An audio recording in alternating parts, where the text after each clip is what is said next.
I'm Stacy Ellis, 28 years old, and for as long as I can remember, my place in the family has felt like standing in the corner of a room where no one bothers to look. My brother was always the center of attention, the pride of the household, the golden child who could do absolutely no wrong. He grew into a polished, successful lawyer, and every achievement of his was celebrated like a national holiday. Meanwhile, I spent my life quietly trying to keep the family stitched together, pouring my time, my energy, and my sacrifices into making things work. I pushed my own dreams aside again and again, telling myself that if I just kept trying hard enough, if I kept proving my loyalty, maybe one day they would finally see me. Maybe they would be proud of me too. But in their eyes, nothing I did ever seemed to measure up. Their smiles were reserved for my brother. Their praise followed him wherever he went. When they looked at me, it was usually with disappointment, cold silence, or words that cut deeper than they probably realized. "Why can't you be more like him?" they would say, as if I were some flawed version of what they truly wanted. I learned early on how to swallow those words and hide the sting. I stayed quiet, kept working, kept trying to prove that I mattered. I convinced myself that someday things would change. Then my brother's wedding started approaching, and suddenly the entire family turned to me. I was handed responsibility after responsibility, expected to organize everything and make sure the entire celebration went perfectly. I managed schedules, coordinated vendors, handled decorations, solved problems before anyone else even noticed them. Every detail rested on my shoulders, and I carried it willingly.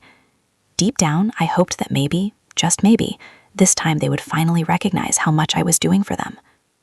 But I was wrong. The night before the wedding, we were all gathered around the dinner table, going over final details. My brother began demanding more extravagant additions to the ceremony. He wanted a bigger band, rare imported flowers, expensive upgrades that simply weren't possible at the last minute. I explained calmly that we couldn't make those changes now. I said no. That single word seemed to ignite something ugly in the room. My parents' expressions hardened instantly, and the tension snapped like a rope pulled too tight. What came next hit me harder than anything they had ever said before. My mother looked straight at me and delivered the sentence as if it were obvious. "The greatest gift you could give your brother on his wedding day is disappearing from this family forever." The words hung in the air like smoke after an explosion. For a moment, nobody moved. My chest tightened and my ears rang, but I refused to beg or argue. I simply stood up from the table, grabbed my keys, and walked out. The sound of the door closing behind me felt final, like the last line in a story. The wedding day arrived soon after. On the surface, everything looked flawless, exactly the kind of celebration everyone had imagined. But perfection can crumble faster than anyone expects, and when it did, it happened in a single shocking moment. Everything unraveled in the blink of an eye. If it were you standing there, would you stay and watch the chaos unfold? Or would you turn your back and leave it all behind forever? Share your thoughts in the comments below. I'd love to hear your answer. Years earlier, before all of this happened, I was building a career as a freelance marketer with big ambitions and even bigger plans. I had just secured what felt like the opportunity of a lifetime, a contract with a large supermarket chain worth $40,000. They wanted me to redesign and relaunch their regional advertising campaign, and the project could have been the first real step toward making my name known in a brutally competitive industry. Then everything changed. My family's grocery store in Erie, Pennsylvania suddenly began collapsing under financial pressure. Bills stacked higher every week, suppliers stopped answering calls, and the business that had supported our family for years was sliding toward disaster. My mother called me one evening, her voice trembling as she tried to explain how serious things had become. My father, normally calm and unshakable, admitted that they might lose the store entirely. Hearing that broke something inside me. I couldn't just sit back and watch the place fall apart, so I made a choice that changed everything. I gave up the contract. I called the supermarket representative, explained that I had to cancel the deal, and turned my full attention towards saving my family's business. I threw myself into the challenge with everything I had. I built a brand new marketing strategy from the ground up. I wrote scripts for ads on local radio stations, designed flyers that were delivered to nearly every mailbox in town, and even experimented with early social media promotion on platforms that were still clumsy and unfamiliar. I negotiated with suppliers who had nearly written us off, convinced them to give us another chance, and worked to bring customers back through the doors. I adjusted pricing, reorganized displays, and cut unnecessary costs wherever possible. Slowly, the changes began to work. Within a few months, more people started coming in. The aisles grew busy again. Revenue climbed, and the most crushing debts were finally paid down. I stayed up late into the night polishing slogans, redesigning posters, and brainstorming ways to keep the momentum going. Through all of it, I believed this would be the moment when my parents would finally look at me differently. But that moment never came. One evening, my parents called for a family meeting. I walked in expecting some acknowledgement, maybe a simple thank you for pulling the business back from the edge. Instead, they made an announcement that left me frozen in place. They had decided to place the entire store under the leadership of my brother Brent Ellis. My mother explained it with glowing admiration in her voice. "He's a lawyer," she said proudly. "He understands business decisions." Brent hadn't been involved at all during the months when we were struggling. He hadn't worked a single shift, hadn't negotiated with suppliers, hadn't stayed up at night trying to rescue the store. Yet suddenly he was being handed control of everything. My father nodded along quietly, refusing to meet my eyes. "It's the best arrangement for the future," he added in a flat voice. I stood there stunned, barely able to process what I was hearing. Brent adjusted his expensive tie and smiled with the confidence of someone who had just been given a prize he didn't earn. He was already talking about revisions to the marketing campaign I had created. "You did okay, Stacy," he said casually, his voice laced with quiet arrogance. Okay. That was the word he used to describe the work that had saved the business. I had sacrificed my own career opportunity, my time, and my future plans to keep the store alive. Yet to them, I was still nothing more than a backup option, someone who filled in temporarily until the person they truly trusted could take over. My mother continued praising Brent's supposed leadership and vision as if my efforts had barely mattered. My father focused on his coffee cup, avoiding the tension entirely. I wanted to shout, to demand they recognize everything I had done, but the words never left my mouth. Instead, I forced myself to smile and kept moving forward. Night after night, I continued working at the store. I reorganized shelves, updated promotional displays, refined the advertisements that kept bringing customers through the door. I told myself that if I stayed useful, if I worked even harder, eventually they would realize my value. Maybe during some future family dinner, my mom would finally say the words I'd been waiting for. "You saved us." Maybe my dad would clap my shoulder the way he always did for Brent. Nathan Todd, my closest friend since our college days, was the only person who saw the truth clearly. We would sit together in a small diner after my long shifts, and he would listen patiently while I talked about everything happening at home. Each time he heard another story, he would shake his head slowly. "They're blind, Stacy," he told me one night while stirring his coffee. "You're wearing yourself down for people who don't even see what you're doing." I tried to brush off his warning, but it stayed in the back of my mind. Still, hope is a stubborn thing. I couldn't stop believing that one day my parents would finally respect me. The store continued thriving because of the campaign I had built. Customers filled the aisles again, the registers ran constantly, and suppliers who once avoided us were now eager to work with us. But every morning when I walked through the door, I saw Brent's name hanging proudly on the manager's office. My parents would call him whenever they wanted to discuss strategy or future plans, while I was the one quietly restocking shelves and adjusting displays. Once my mom gave me a distracted "good job" without even looking up, as if I had simply finished mopping the floor instead of saving the entire business. Brent would drop by occasionally, casually suggesting ideas I had already implemented weeks earlier, and my parents would nod enthusiastically as though he had just invented them. I kept waiting for a real thank you, a genuine moment of recognition. I kept believing that maybe the next conversation, the next dinner, the next family gathering would be different. I kept thinking maybe next time. Maybe if I did more, they'd see me as more than the lesser child. So I pushed forward, ignoring the ache in my chest, hoping for the day they'd finally say I was enough. Months later, I was knee-deep in planning my brother's wedding. Brent was set to marry Lindsay Newman, his fiancée, and my parents handed me the reins to make it happen. They didn't ask if I had the time or money, just expected me to deliver. I'd been freelancing as a marketer, scraping by, but I dipped into my savings, $10,000, to cover deposits for vendors, venue, everything. I wanted it to be perfect, not for Brent, but to prove I could do something they'd value. I spent weeks calling caterers, florists, photographers, locking in every detail. I picked a menu: roast chicken, garlic mashed potatoes, summer salads to fit the budget. I met with vendors in Erie, haggling to keep costs down, double-checking contracts to avoid mistakes. But Brent had other ideas. He didn't just want a wedding, he wanted a spectacle. "Get a string quartet from Pittsburgh," he demanded over breakfast one morning, scrolling through his phone. "And those rare orchids from overseas. Lindsay saw them in a magazine." I explained the budget was tight, that my savings were already stretched thin. He rolled his eyes. "You're always cutting corners, Stacy. Make it happen." My mom, Joyce, chimed in, sipping her coffee. "He's right. This is his day. Don't mess it up." My dad, Jeffrey, just nodded, flipping through his newspaper. Their words stung, but I kept going, thinking maybe a flawless wedding would finally earn their respect. I worked late nights, emailing vendors, adjusting plans. I found a local band willing to play for less, booked standard roses instead of imported flowers. Every choice was calculated to balance Brent's demands with reality, but he kept pushing. One afternoon he called, insisting on a celebrity DJ from Cleveland. "It's only a few $1,000s, he said, like it was nothing. I reminded him I was funding half the wedding myself. "Figure it out," he snapped, hanging up. Joyce overheard and shook her head. "Why can't you just do what he wants?" she said. Jeffrey glanced up, muttering, "Don't ruin this for him." I felt dismissed, like my efforts were invisible. I'd spent hours coordinating, sacrificing my own projects to make their vision work, yet every step they criticized. At a family lunch, Joyce pointed out a typo in the invitation draft I'd shown her. "Careless," she said, tossing it aside. Brent smirked, adding, "Typical Stacy." I wanted to snap back to tell them how much I was carrying, but I bit my tongue. I kept tweaking the seating chart, confirming deliveries, hoping they'd see the work behind it. Nathan noticed the toll it was taking. We met at a coffee shop in Erie one evening, and I vented about Brent's endless demands. "He wants a custom ice sculpture now," I said, exhausted. Nathan leaned forward, his voice firm. "Stacy, you're bending over backward for people who don't appreciate you. Stand up for yourself." I shrugged, stirring my coffee. "If I pull this off, maybe they'll finally see me." He shook his head, unconvinced. "They won't. You're worth more than their approval." But I couldn't stop. I kept at it, calling the venue daily, ensuring the linens were perfect, the cake ordered. I even paid an extra deposit to secure a backup generator, just in case. My savings dwindled, but I told myself it was worth it. If I could deliver Brent's perfect day, maybe Joyce would smile at me for once. Maybe Jeffrey would say something other than, "Don't ruin it." I poured everything into the wedding, believing it was my chance to shine. Brent's demands kept escalating. At one point, he texted me a link to a luxury catering service, insisting on caviar appetizers. I called him, explaining it would blow the budget. "You're embarrassing me," he said, his voice cold. Joyce overheard when I visited the house, and she sighed. "Just do what he asked, Stacy." "It's not that hard."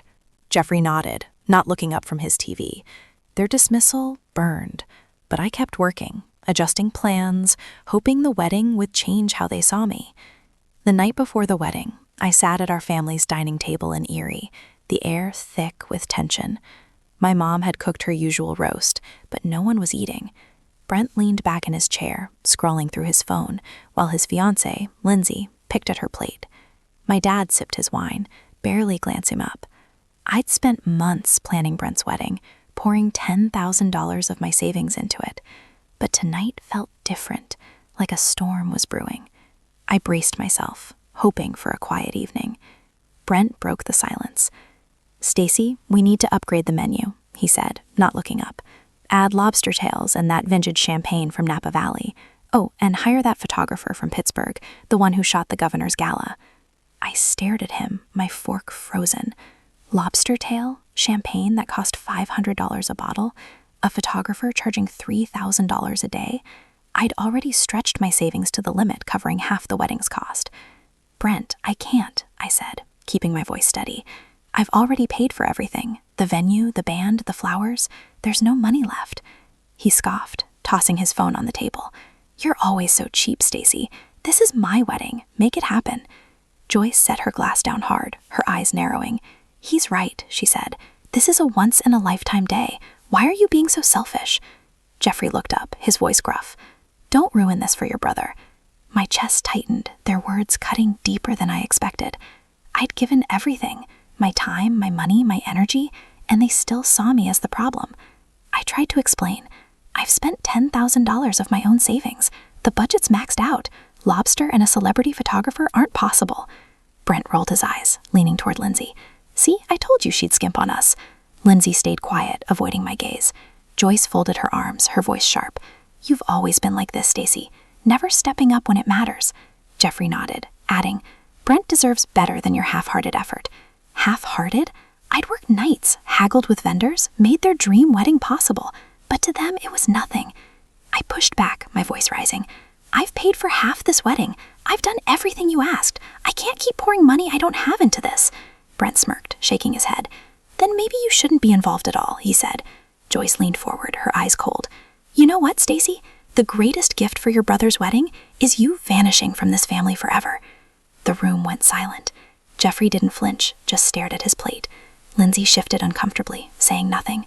My heart pounded, their words echoing like a slap. Vanish. After all I'd done, I wanted to scream, to list every sacrifice I'd made. But their faces, Joyce's glare, Jeffrey's indifference, Brent's smug grin told me it wouldn't matter. They'd chosen him again. I stood, my chair scraping the floor. "Fine," I said, my voice low but firm. "If that's what you want." I grabbed my purse, my keys jangling in my hand. Joyce called after me. "Don't make a scene, Stacy." But I was done listening. I walked out the door, slamming behind me, the sound sharp and final. Outside, the cold, eerie air hit my face, but I felt a fire inside. I'd given them everything. My savings, my time, my hope, and they'd thrown it back in my face. Sitting in my car, I gripped the steering wheel, my mind racing. They wanted me gone. Fine, but I wasn't going to fade quietly. I'd spent months building their perfect day, only to be told I was the problem. No more. I wasn't sure what I'd do next, but one thing was clear. I was done being their doormat. I started the engine, my resolve hardening. Tomorrow they'd see what happened when I stopped carrying their weight. The next morning, I woke up with their words still burning in my ears. I sat on my bed, staring at my phone, my savings account app open. $10,000, my entire nest egg, sat tied up in deposits for Brent's wedding. Caterers, florists, the band, all paid from my pocket to make their day perfect. But after last night's dinner, their demand for me to vanish forever changed everything. I wasn't going to let them walk over me anymore. I started calling vendors. First, the caterer. "Cancel the order," I said, my voice steady. "I'm pulling the deposit." The woman on the line hesitated, asking about penalties, but I didn't care. Next, the florist.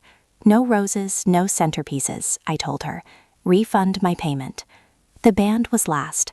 They had already cashed my check, but I demanded a chargeback. By noon, I'd clawed back most of my $10,000, leaving the wedding stripped bare. No flowers, no music, no food. I didn't feel guilt, only resolve. They wanted me out. I'd give them a wedding they'd never forget. By afternoon, chaos erupted at the venue. Guests arrived to empty tables. No band playing, no bouquets in sight. Lindsay, Brent's fiancée, stood in her gown, stunned as relatives whispered in confusion. Brent, red-faced, yelled at the venue staff, who had no answers. Joyce called me, her voice shrill through my voicemail. "Stacy, what have you done? You've ruined everything." Jeffrey left a message too, his tone cold. "You're a disgrace to this family." I didn't call back. Their accusations didn't faze me. I'd heard enough. That evening, Brent took to an online forum, a local Erie message board buzzing with gossip. "My sister sabotaged my wedding," he posted, his words dripping with venom. "She's jealous, spiteful, and ruined the best day of my life." He painted me as the villain, claiming I'd deliberately tanked his big moment. Comments piled up, some from neighbors I'd known for years, calling me selfish, unhinged.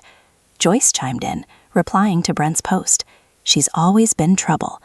Jeffrey didn't post, but I knew he agreed. Their lies spread like wildfire, twisting the truth to save face. I sat in my apartment, reading the posts, my stomach churning.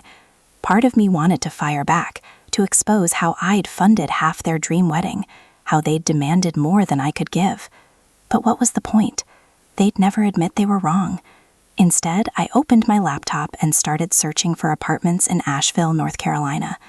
I'd visited once, loved the quiet mountains, the fresh start it promised. Erie held nothing for me anymore, just a family that saw me as disposable. I made a call to a realtor, asking about rentals. "Something small," I said. "I'm starting over." Nathan stopped by that night, his face grim. "They're trashing you online," he said, showing me Brent's post on his phone. "You okay?" I nodded, though my hands shook. "I'm done with them," I told him. He didn't push, just sat with me as I packed a few boxes. Closed books, my laptop. "You're stronger than they know," he said before leaving. His words stayed with me, a small anchor in the storm. By midnight, I'd booked a one-way bus ticket to Asheville for the next week. The wedding's collapse was on them. They'd pushed me too far. Joyce's voicemail played again in my mind, her voice blaming me for their embarrassment. Jeffrey's cold tone echoed, labeling me a disgrace. Brent's post with its lies stung worst of all, but I wasn't staying to fight their narrative. I'd given them everything, my money, my effort, my hope, and they'd thrown it away. Now I was choosing myself. Weeks after the chaos, I stood in my small, Erie office, packing up the last of my things. I'd built a modest freelance marketing business over the years, a side hustle that brought in just enough to keep me afloat. It wasn't much, just a rented room with a desk, a computer, and a few client files. But it was mine. I decided to sell it. A local agency offered $25,000 for my client list and contracts. I signed the papers without hesitation, the pen steady in my hand. That money, plus the $10,000 I'd pulled back from the wedding, was my ticket out. I also made a harder call. For years, I'd poured myself into my family's grocery store, first with the marketing campaign that saved it, then with a $5,000 investment from my savings to keep it running. I'd managed inventory, negotiated with suppliers, kept the books balanced.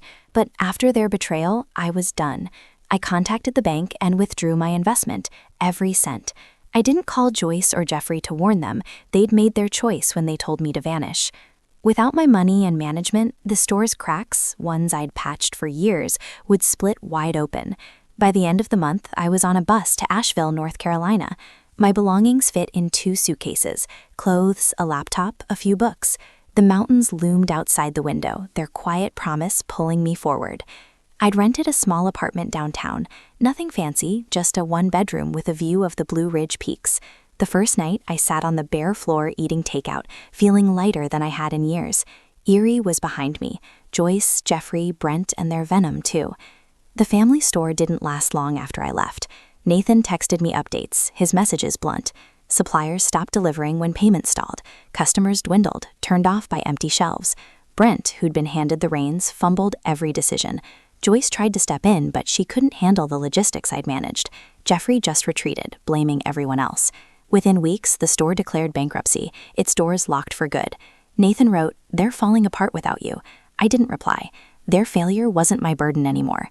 In Asheville, I started over. I took freelance marketing jobs, small gigs for local shops, crafting ads for coffee roasters and boutiques. The work was steady, my skills sharp from years of hustling. I kept to myself at first, wary of new faces, but the city's warmth pulled me in. One morning, I wandered into a bakery downtown, drawn by the smell of fresh bread. Shirley Bennett, the bakery owner, greeted me with a wide smile. She was in her 50s, her apron dusted with flour, her laugh loud enough to fill the room. "You look new around here," she said, sliding a free scone across the counter. We got to talking. I told her I'd just moved, leaving out the messy details. Shirley didn't pry, just shared stories of her own, how she'd started the bakery after a divorce, rebuilding from scratch. "Takes guts to start over," she said, her eyes kind. She invited me to a local business meetup, introducing me to shop owners who needed marketing help. I landed 2 clients that week thanks to her. Shirley became a regular part of my days. Coffee at her bakery, chats about life, her steady presence grounding me. I didn't hear from Joyce or Jeffrey. Brent sent one angry email, accusing me of tanking the family business. "You're selfish," he wrote, as if I hadn't kept it alive for years. I deleted it without responding. Lindsay stayed silent, probably caught in Brent's orbit. I thought about Nathan's words from Erie. "You're stronger than they know." He was right. In Asheville, I wasn't the shadow I'd been in Erie. I was building something new. Clients, connections, a life that felt mine. One evening, Shirley invited me to her bakery after hours. We sat with mugs of tea, the smell of cinnamon rolls lingering. "You seem different," she said. Settling in, I nodded, realizing I hadn't thought about Erie in days. For the first time, I felt unburdened, like I could breathe without carrying their expectations. Asheville was my fresh start, and with Shirley's help, I was finding my place. I wasn't looking back. Months later, Asheville had become my sanctuary, but the fallout from Erie still rippled.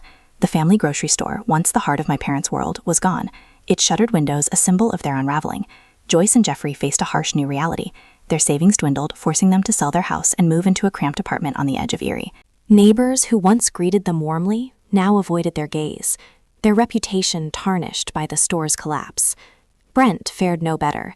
His charm, once enough to win him favors, couldn't mask his mismanagement. He'd taken a job at a hardware store, but customers whispered about his role in the family's downfall, his arrogance no longer carrying weight. Lindsay, his fiancée, drifted away, their engagement quietly dissolving amid the strain. The life they'd built on borrowed glory had crumbled. I didn't dwell on their struggles. Asheville was my focus, a place where I could rebuild without their shadows. My freelance marketing business was taking root. I'd secured contracts with 5 local businesses, a brewery, a bookstore, an art gallery, a cafe, and a hiking gear shop. My days were filled with designing logos, writing ad copy, and pitching campaigns over coffee in bustling downtown cafes. My income hovered around $3,000 a month, enough for my modest apartment, groceries, and occasional treats, like a concert ticket or a new pair of hiking boots. Each project felt like a brick in the foundation of a life I was crafting for myself. Nathan remained a steady presence, even from miles away. He'd call every few weeks, his voice warm over the crackling line. "Erie's not the same without you," he said once, then laughed. "But you're killing it out there." He sent photos of his latest woodworking project, small tokens that kept our friendship alive. His encouragement reminded me of the strength I'd forgotten I had. Shirley, the bakery owner, was my anchor in Asheville. Her shop, with its cozy wooden tables and scent of fresh pastries, was where I'd brainstorm ideas or unwind after long days. She'd slip me a free muffin, saying, "Fuel for the grind." Her belief in me, uncomplicated, unwavering, helped me see myself as more than the daughter who'd never been enough. Then came Joyce's letter. It arrived one crisp morning, her handwriting shaky on the envelope. She claimed she'd been diagnosed with a serious illness, begging me to return to Erie to help her and Jeffrey rebuild. The words were heavy with guilt, painting me as the key to their salvation. I read it twice, my stomach tight. Shirley, wiping down her counter, saw my face and asked what was wrong. I handed her the letter. She scanned it, her brow furrowing. "This smells like manipulation," she said, tossing it aside. "People don't change overnight." Her bluntness cut through my doubt. I'd seen Joyce's tactics before, using pity to pull strings. Nathan, when I called him, agreed. "She's trying to drag you back," he said. "Don't fall for it." I didn't. I wrote one reply, short and final. "I wish you well, but I'm not coming back." I mailed it and blocked their numbers. Cutting them off wasn't easy. Part of me still ached for the family I wanted them to be, but I knew staying tethered to their chaos would only erode the peace I'd found. Shirley nodded when I told her, eyes proud. "You're choosing you," she said, pouring me coffee. "That's the hardest, bravest thing." Nathan echoed her in his next call, saying, "You're free now, don't look back." Their support, steady and real, gave me the courage to let go. In Asheville, I was building more than a career. I joined a local hiking group, trekking trails like Black Balsam Knob, where the mountains stretched endless and wild. I started painting again, a hobby I'd abandoned in Erie, filling sketchbooks with watercolor landscapes. My apartment became a home, plants on the windowsill, a rug from a local market, a shelf of books I actually had time to read. I landed a big contract with a regional tourism board, a 6-month campaign that doubled my income. The work was challenging, but every late night spent tweaking slogans felt like proof of my worth. One evening at Shirley's Bakery, I sat with her and a few of her regulars, laughing over stories of Asheville's quirky festivals. A client stopped by, thanking me for a campaign that had boosted his shop's foot traffic. I smiled, feeling a warmth I hadn't known in Erie. The lesson was sinking in. My value wasn't tied to what I did for Joyce, Jeffrey, or Brent. It was in the life I was creating, the clients who trusted me, the friends who lifted me, the quiet moments where I felt whole. Asheville wasn't just a fresh start. It was where I learned to stand tall, not for anyone else, but for